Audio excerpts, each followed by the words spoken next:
All right, good morning, church. Welcome to another Wednesday morning reflection. I wanted to just follow up on something we talked about on Sunday. So, on Sunday, we saw that Jesus arrived too late on purpose to resurrect Lazarus.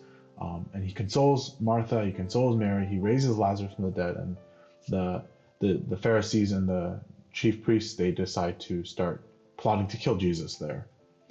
But I want us to notice this little these two verses that come after Jesus calls Lazarus out from the dead, and Lazarus comes out. But I want us to notice what happens here in John chapter 11, verse 43 through 44. I'll read this for us.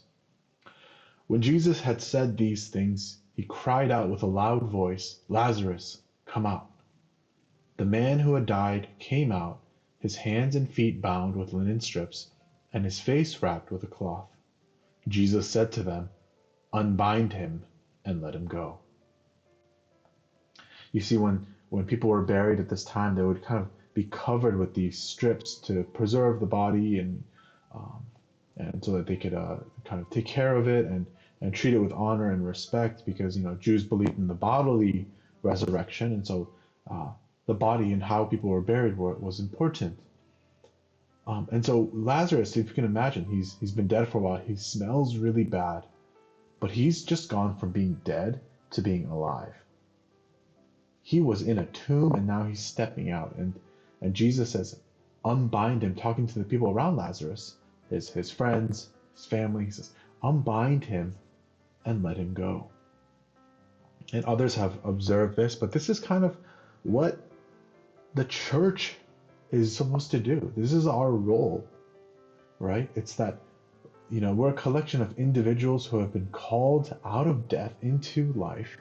That we used to be dead and now we're alive. We used to be creatures of wrath, but now we're a new creation in Christ. And so, the church, our calling, is to unbind one another, to free one another from our old way of living, our old ways of death.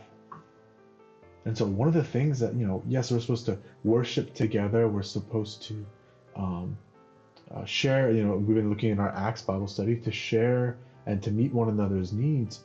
But one of the needs that we have, all of us do, is that there are parts of our lives that are still kind of clinging on to a life without Christ, right? We still have, in other words, we still have sin in our lives. And so one of the things that we're called to do as a church is to uh, help us to worship, not just on Sundays, not just Sunday service, but worship is much more than that. It's our entire lives being offered as a sacrifice, as a living sacrifice to God.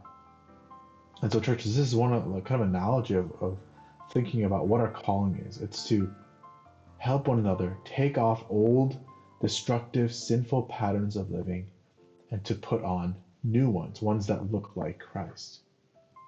Paul talks about this in Colossians 3:12 through 15. He says, "Put on then, as God's chosen ones, holy and beloved, compassionate hearts, kindness, humility, meekness, and patience, bearing with one another, and if one has a complaint against another, forgiving each other. As the Lord has forgiven you, so you also must forgive. And above all these, put on love, which binds everything together in perfect harmony. And let the peace of Christ rule in your hearts, to which indeed you are called, in one body, and be thankful." If you can imagine, all of us are like Lazarus. We've been called by Jesus out of the grave, out of death, into life.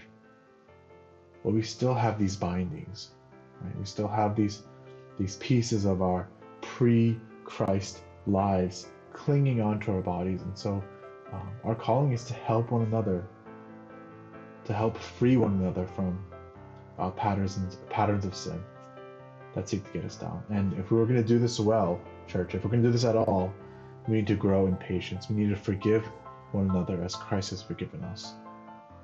And so this morning I was to maybe think about someone in the church or maybe someone in your life that you need to forgive. And in order to do that, we need to dwell and meditate on God's forgiveness for us. The hope that's realized in Jesus' coming, may that be the source of our strength and power to forgive, to love one another, to put on these new clothes. That's it, church. Have a great week. We'll see you next week. Bye.